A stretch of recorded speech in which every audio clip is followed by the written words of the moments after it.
Hey everyone, it's Vicky. Welcome back to my channel. If you're new here, I talk about mental models and frameworks for clear thinking and clear communications. And today we are seeing which mental models you use for your Myers Briggs personality test. It's been 5 years since I last took my Myers Briggs test when I first entered management consulting. I was an ENTJ, the commander who's very ruthless, who's very assertive, who's really enjoy a challenge. When I started my business, I had a lot more time to reflect, a lot more time to test different ideas. And of course, with COVID, I was at home and doing a lot of thinking and reading. And so when I took the Myers Briggs test again, I was INTP. This is the logician, the person who likes to ask what ifs and likes to brainstorm and test different unconventional ideas. And so I realized it changed because the mental models I use have changed. So let's get to the mental models used in each of the elements of the Myers Briggs personality. I'll first recap the different elements that goes into the Myers Briggs personality. If you already know this, you can skip to the next part. The 8 elements of Myers Briggs are extroversion versus introversion. This is a source of our energy, which one brings us more vitality into our ways of life. Then sensing versus intuition, this is the type of information that we like to process. Thinking versus feeling, this is how we make our decisions. And judgment versus perception, this is how we structure our lives. So first, extroversion and introversion. Now for extroverts, it's people who usually like to interact with events, with people, and focus on the situation. And so the mental models here are 1, the psychology of human misjudgment. I've talked about it in this video for Charlie Munger's 6 mental models, and he's a huge proponent for realizing that the irrationality of human beings is normal. It's not an exception.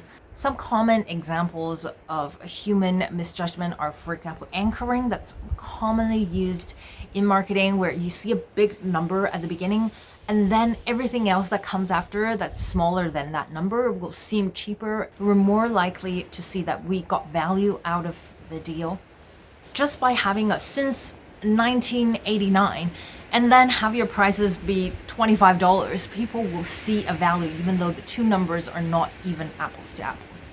Another common one is cognitive dissonance, where we are more likely to take action when we are reminded of the gap between where we want to be and where we are now. And so again, this is frequently used in marketing. Lose 10 pounds, whatever it is that you want to achieve. It's a great motivator to get you over the status quo bias, which is the idea that we don't really want to change. And we need to be given a little push if we want to shake up the status quo. I've talked about more human misjudgment in these videos here. I'm actually thinking of doing another video on cognitive biases. So if you're interested, let me know in the comments. The next mental model for extroversion is circle of competence. This is knowing what you're good at, knowing your strength, and knowing the limits of what you already know. And extroverts are actually really good at this because they are social. They're able to build a feedback loop. By interacting with other people, they can see where their blind spots are and where they're better than someone else. Of course, too much comparison can be toxic. There needs to be balance, but this idea of a social feedback loop really helps people to see where they are, what their strengths are, and to be able to use it, and also know other people in other fields of strength so you can collaborate together to achieve something bigger. Of course, even if you're not extroverted, doesn't mean that you can't build a feedback loop. The internet is a great place where there's space between you and the people who are looking at your ideas. And I talk about designing a feedback loop in this video here, so you can check that out. Now, if you prefer to focus on idea, on information, more reflection-based, then introversion is closer to who you are. And by the way, these are scales, right? We can be somewhere along the scale where we prefer interaction with people as well as reflecting. So this is not black and white, it's more of a scale. Anyway, coming back, introverts are energized by ideas. So the first mental model for introverts is second order thinking. This idea of going beyond the first implications of an action. I talk about this in system thinking in this video here, but I want to give you another example since we're already here. Take ride sharing, for example. Apps like Uber, like Lyft, right? What's the significance of these apps? Well, if we think first order, right, the immediate consequence is that our experience for getting a cab or carpooling is improved. It's easier to pay, it's easier to get a car, blah, blah, blah. That's great, but what about the second order? Our idea of freedom is changing. Because it used to be that if you had a car, you were free to go to lots of places. You can move to the suburbs, pay less price, get closer to nature, and then you can just drive into work, right? But now it's different. The fact that you don't have a car, that you don't have to make those down payments and yearly payments and interests is a sign of freedom, right? We can get a car, a Uber to all sorts of places without needing to pay for all of that fixed cost. So that's second order thinking. What happens then? And you can take it even further, right? Because this is happening, what's going to happen to suburbanization? Probably our previous generation's idea of moving to the suburbs isn't as flashy as now we're combined with COVID, we want to move into nature like this, right? It looks great. So this is the benefit of second order thinking, going far deeper than what is the immediate consequence. Again, I talk about this in depth in another video, so you can check that out. I'll link it down below as well. Another tool that a lot of deep thinkers use is the idea of thought experiments. Charlie Munger used it in this, and I demonstrated it, where he used an example case study to show how you can apply mental models. But let's use another example here. I found out recently that there is this thought experiment called Mary's Room. Mary is a color perception expert, and she knows everything there is to know under the sun about color perception, from the physics to the mental to the eyes to everything there is. Yet she lives in a black and white room. So everything in her room is black and white. The books that she's reading about color perception is black and white. Her screens, everything in that room is black and white. One day, the screen in Mary's room started to suddenly display color. And Mary sees color for the first time in her life. The question is, does Mary learn something new by actually perceiving color? Even though she's already an expert, she knows everything there is to know about color. Does she learn something new? And the underlying question is there knowledge that we cannot put into words? We cannot communicate. We must experience firsthand in order to learn. It's an interesting question. I'm not sure, right? So this thought experiment is what can take us out of our limits of reality and start testing big ideas. Now let's move to sensing versus intuition. This is how we process information. So in sensing, it's more about the facts. One mental model is Bayesian thinking, and this is when we adjust the probabilities of something based on new information. I want to give you two ways to think about this. The first one is around the new information part. In business, a lot of the time, we don't really like new information, especially when it contradicts what we're already doing. Again, this goes to status quo bias. I'll give you an example. Take luxury fashion houses. When the internet came up and e-commerce and all of these things, a lot of fashion brands, luxury fashion brands, didn't know how to use this new technology because the basis of their business model is one, exclusivity. So when you put everything online, then it's no longer exclusive. And also the luxury experience of shopping in the stores. So many delayed their entrance into this online space, but LVMH was an exception. They saw the possibilities and they dived into it. So when COVID happened, LVMH was actually very resilient throughout the process. They only saw a 17% drop in revenue during the time. And they're continuing to innovate, being the first one to create a global blockchain for luxury. So by taking the new information, combining it with their previous knowledge of their customers and the evolution of their customers, they are able to increase the probability of them succeeding. Another way to use Bayesian thinking is to put things into context. So for example, when I said that LVMH saw a 17% decrease in their sales, if you just heard that statement, you would think, oh, they're not doing so well, right? But if you put it into context of this is during the pandemic, and actually the average luxury sales market decreased by 23%. then all of a sudden LVMH doesn't seem to be doing too bad. And you can take this in different ways because let's say then you took the context of the general retail market, which only decreased around 10% at the same time. Then you think, okay, well, now luxury goods have been hit quite hard. So depending on the context that you put your ideas in, and then the probabilities that you're calculating and updating will also change. Another mental model for sensing is the map is not the territory. How we see the world is based on an approximation.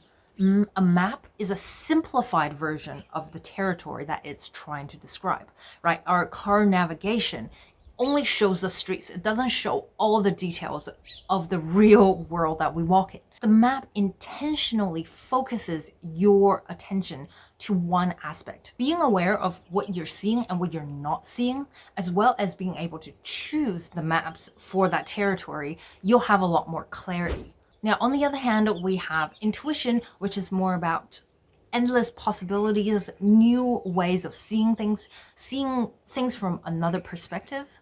And the first one is, of course, inversion. Now, I already talked about this in this video here, but to briefly say this is to turn the idea upside down, right?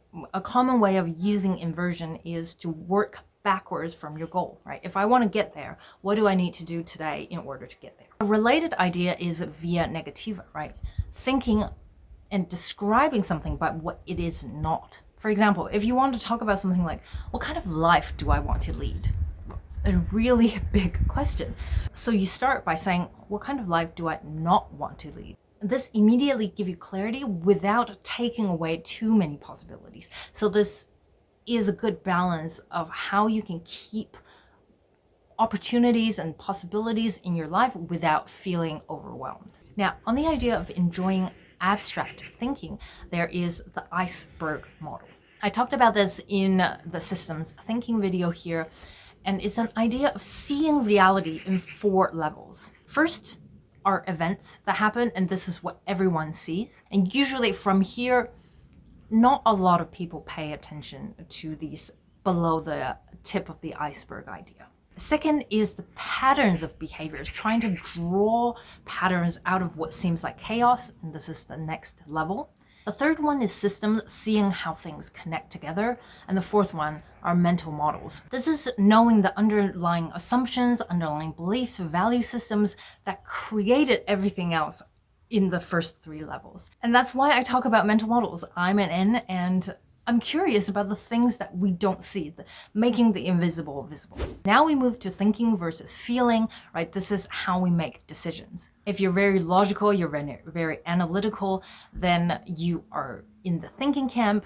And the mental model here is the 80-20 rule, my favorite rule. If you've been here, skip to the next one. If you're new here, the 80-20 rule will help you prioritize your life and simplify the noise. And I've talked about this in detail, so I won't get into it here, but basically it means that 20% of your efforts lead to 80% of the results. And so you want to focus on the 20% of efforts to maximize what you can achieve. Now, the next mental model for thinkers is convergent thinking. And this is trying to hone in on the one solution for a problem. It's taking all the information and trying to distill it down to what you need. This speaks to the analytical and logical minds. And a good question to ask when you're using convergent thinking is, what are my constraints?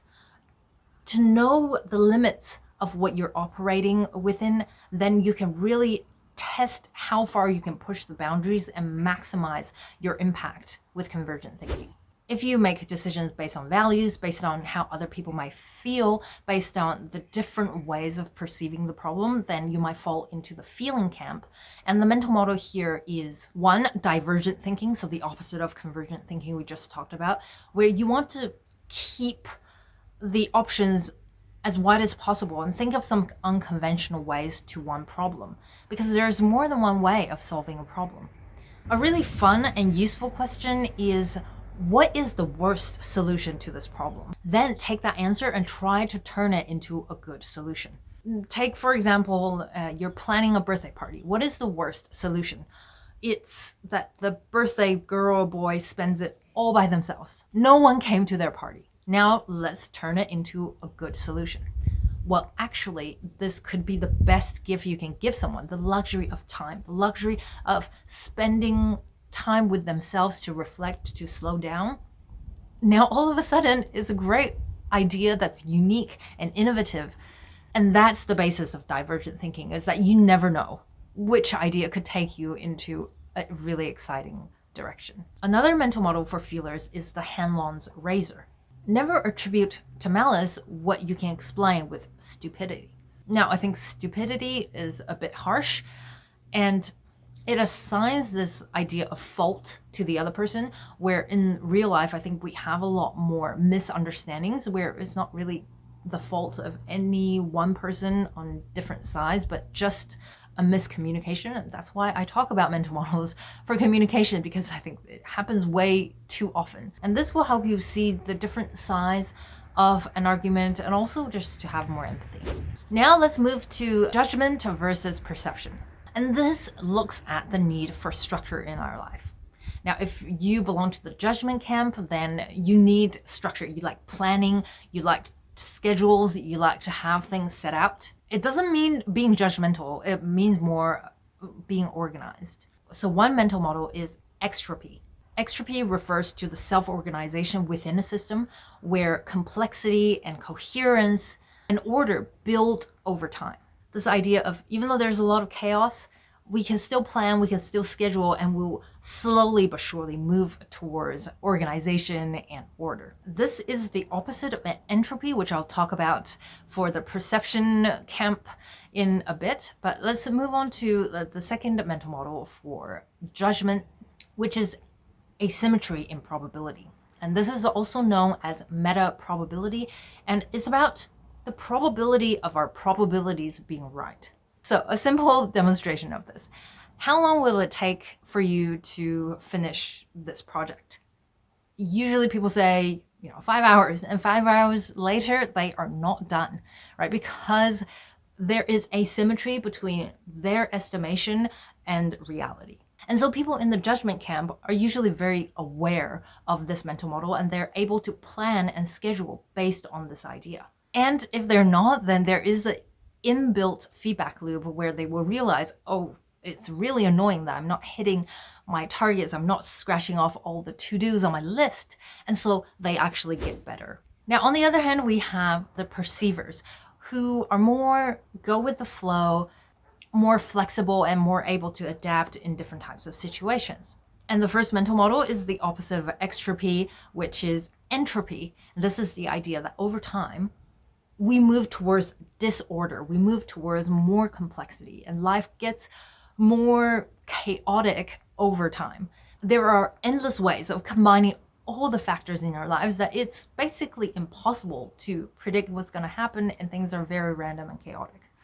So if you accept that way of looking at the world, then, go with the flow is the natural next step, because we never know what will happen next. You leave some room for serendipity and just see what happens. And the next mental model for perceivers is the fat tail curve. Now, we've all seen the bell curve, right? It's the standard deviation where the most likely outcomes are concentrated in the middle. Take height, for example, right? Most people have around the same height. And then at the tail, the two ends of the curve, you have people who are extremely short or extremely tall, but these are less likely. Now, for the fat tail curve, it's that outcomes at the very extreme are not capped, right? Take height, for example. You can't be 100 meters if you're a human being, right? But for something like wealth, you can definitely be 100 times richer than the common average middle class earner, right? In fact, billionaires are 10,000 times, 50,000 times more wealth than the average earning person. And on the other extreme, right, you have people under way below the poverty line making a few dollars a day. And so this also helps the perceiver understand events and sort them into what are the things that I can predict and I can control and I can try to influence, and what are the possibilities that I just need to roll with the punches and see what happens. So what did you think of all these mental models? Did you like any of them? Will you add some to your mental toolbox? Let me know in the comments below. Also, let me know what your Myers-Briggs personality is. So if you learned something new, please give this a big thumbs up. Share with your friends who have different personalities and see what they use. Subscribe if you haven't already, and I'll see you in the next video. Bye.